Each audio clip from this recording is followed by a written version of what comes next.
Chapter 10. Leaving. Septimus was in his room, packing his bag.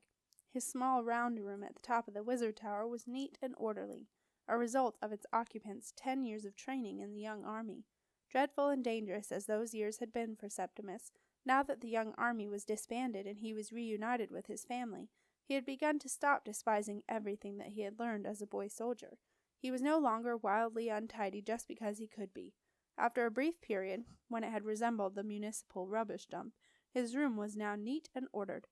The room bore other traces of his previous life, too. Its dark blue curving walls and ceiling were covered with the constellations, accurately painted by Septimus, who had had to memorize them for his young army night exercises. And in his cupboard he always kept an emergency backpack, packed strictly in accordance with the young army regulations. Septimus's emergency backpack contained 1 compass, 1 eyeglass, 1 water bottle, 1 bedroll, 3 socks, 1 mess tin, 1 tinderbox, 2 spare flints, kindling, moss, dried, bunch of ex-young army regulation penknife, 1 catapult, 1 wire length of wire, 1 rope length of rope. To this Septimus was now busy adding a few things that reflected his new life as apprentice to the extraordinary wizard. They were 1 unseen charm, 1 seeker's charm, 1 fast freeze charm, 1 double action escape pack, plus a few bits and pieces that he thought may come in useful. The Little Book of Survival and Bushcraft by Ram Siri, Wixpix Everlasting Packet, and 3 tubes of mint blasts. There wasn't much room for anything else, but there was one last thing that Septimus wanted to take. It broke all the rules because it was both unnecessary and heavy, but Septimus didn't care. Down the side of the backpack, Septimus stuffed the smooth, iridescent green rock that Jenna had given him when he had first known her. With some difficulty, Septimus buckled up the backpack and put it on. It was heavier than he had expected. "Is that you, Septimus?" Marcia called out as he came down the stairs and headed for the front door. He jumped in surprise. "Yes," he replied warily. Marcia was kneeling on the floor beside the shadow safe. In front of her was a huge piece of paper with an extremely complicated diagram on it, which she was examining closely. For a brief, horrible moment, Septimus caught a glimpse of a large, murky figure leaning over her, also peering at the paper. But when Septimus looked more closely, the shadow faded from view. But he knew it was still there, hovering behind Marcia, silently staring at the plans for its own demise. Septimus put down his heavy backpack. He felt bad about leaving Marcia alone with her dark companion. "What's a flange?" asked Marcia. "A what?" "A flange.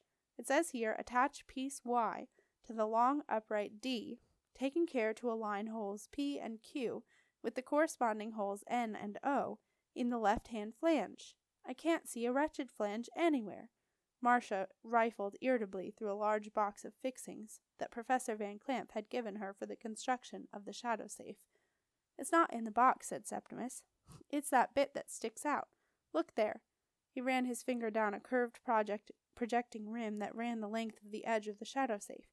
The amalgam felt like glass to the touch, silky, smooth, and cold. "Well, why didn't it say so?" said Marcia grumpily, as she slotted piece Y, a long, curved triangular section, onto the shadow safe, carefully aligning holes P and Q with holes N and O. Marcia dusted down her tunic with an air of satisfaction. "Thank you, Septimus. It's looking good, isn't it? Only one more piece to go down the side here. Then the final stopper and—" Marcia twisted around, trying to catch sight of her shadow. "You will be gone, you pathetic creature." Septimus looked at the shadow safe. Good was not the word he would have used to describe it. Weird, maybe, or just plain ugly was more like it. It rose from the floor, dominating the room with its shiny blackness and bizarre shape, which reminded Septimus of a gnarled hollow tree. The odd assortment of mottled panels, which Professor Van Clamp had so carefully constructed, had come together to form a roughly conical enclosed space, open at the top, with a long narrow gap running from top to bottom, through which Marcia and her shadow, for a shadow must follow whether it wants to or not, would eventually squeeze. Then someone, probably one of the more senior wizards, as Marcia felt it was a lot of responsibility for her young apprentice, would place the last piece, the stopper, in the hole in the top, and Marcia would walk out, free at last, leaving the shadow trapped inside, like a lobster in a lobster pot. After that, it was a simple job for the bin disposal squad. "Hang on, Septimus," said Marcia, suddenly remembering what she had said to him earlier. "What are you doing back here? I gave you the day off. You should be up at the palace with your mother." "I'm going to find Jenna," Septimus said, picking up his backpack and heaving it onto his shoulders, seeing as no one else will. Marcia sighed. "Look, Septimus," she said patiently, "Jenna will be back soon, mark my words. You're just a little upset after your spider bite. It's perfectly normal." "I am not upset," he said indignantly. "Septimus," said Marcia, "I know you think I don't believe you." "I know you don't believe me," said Septimus. "But, just to put your mind at rest, I have done a remote search of the farmlands across the river, and there is a horse with 2 riders on its way to the north gate. It is bound to be Jenna and Simon after their morning out, and I have sent Boris—" "Boris?" asked Septimus. "Boris Catchpole. Moved in yesterday. He's a new sub-wizard. A bit old, really, to get started as a wizard, but he's very keen. He's part of our second chance scheme. He trained as a tracker in the army. Got as far as deputy hunter, believe it or not." "Old Catchpole?" "Yes, do you know him?" "He's horrible." "He's not so bad. Well, apart from his breath, that is. That's pretty bad. I must have a word with him about it sometime. Anyway, the past is the past. We should welcome him in. Well, we will be welcoming him next week with the traditional wizard warming supper, and as apprentice you will of course be there." Septimus looked gloomy. "All part of the job, Septimus," said Marcia briskly.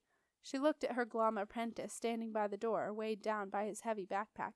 His green eyes looked sad. His sister had chosen to go away on one of his few days off, and it was hard on the boy. Marcia knew that Septimus was very close to Jenna after their experiences together in the Moram marshes. "Look, Septimus, if you want to take your adventure bag, or whatever it is you've got there, and go outside the castle to wait for Jenna to come back, that's fine. Off you go.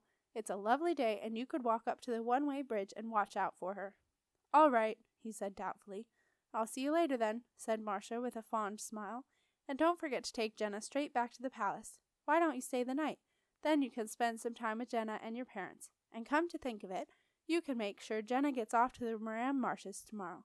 The boat has been ready for her at the palace quay for a week now, and I'm really worried that she won't leave in time. Your mother does tend to leave everything to the last minute." Marcia sighed. "You know, I am sure when the Queen used to go for her midsummer visit, she must have left earlier than this, although the funny thing is I can't ever remember her going. I mean, she must have gone on the royal barge, but I don't remember it, and neither does Arthur. And how did she get across the marsh? Sometimes, Septimus, I worry about Jenna. There are so many things her mother would have told her about, and who can do that now? How will she ever know how to be queen?" "I suppose we all have to help her," said Septimus, "which is what I'm trying to do." "Yes, of course you are," said Marcia soothingly. "Now you go and have a nice day. Give Jenna my love when you see her, and tell her I hope she has a good midsummer visit."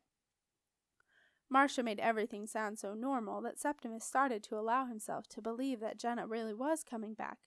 "Yes," he said a little more brightly. "All right then, I'll do that. I'll see you tomorrow." "Off you go," said Marcia, as the huge purple door to the extraordinary wizard's rooms threw itself open for the apprentice. "Bye," replied Septimus. He stepped onto the silver spiral stairs, and they began to move, quickly taking him out of sight. The purple door closed itself quietly, and Marcia did something she had never done before. She wandered upstairs and went, uninvited, into Septimus's room. She walked over to his window and waited for him to emerge from the tower. Then she watched his progress across the wizard tower courtyard, a small figure in green carrying his heavy backpack, his unruly, pale, straw-colored hair making it easy to see him even from 21 floors up. As Septimus disappeared into the shadows of the great arch, Marcia walked away from the window and out of the room, gently closing the door behind her. Septimus took the shortcut to the north gate. The shortcut was a high path set into the wall that surrounded the castle. It was narrow and unfenced, and was somewhat alarming if you did not have a head for heights, which Septimus did not.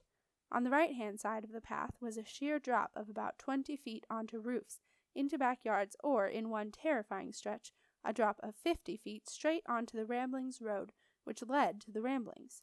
The Ramblings was a huge warren of a building that formed the east wall of the castle, and sprawled for 3 miles along the river. It was a noisy, busy place, filled with a maze of passages and rooms, where many of the castle inhabitants lived and worked, and it was where the Heaps had lived before their sudden move into the palace. On the left-hand side of the path were the thick stone battlements of the wall. As he walked along the path, Septimus stared fixedly at the worn yellow stones of the ancient walls, and told himself not to look down. Once Septimus had made the mistake of glancing to his right just as he was walking above the Ramblings Road. A feeling like an electric shock had run through him, starting at his feet and ending in his head, making him sway dangerously. He had had to sit down, then close his eyes and crawl to the nearest exit steps. But Septimus believed in conquering his fears, which was what always took him up to the wall, rather than through the longer but much less scary alleyways and side slips to the north gate. Today, as Septimus hurried along the path, he paid little attention to the height. He was too busy thinking about Jenna and planning what to do, although he had begun to wonder whether Marcia was indeed right, and Jenna was on her way back. Something deep down told Septimus that Jenna was in trouble. And if Jenna was in trouble, he was going to help her, whatever it took.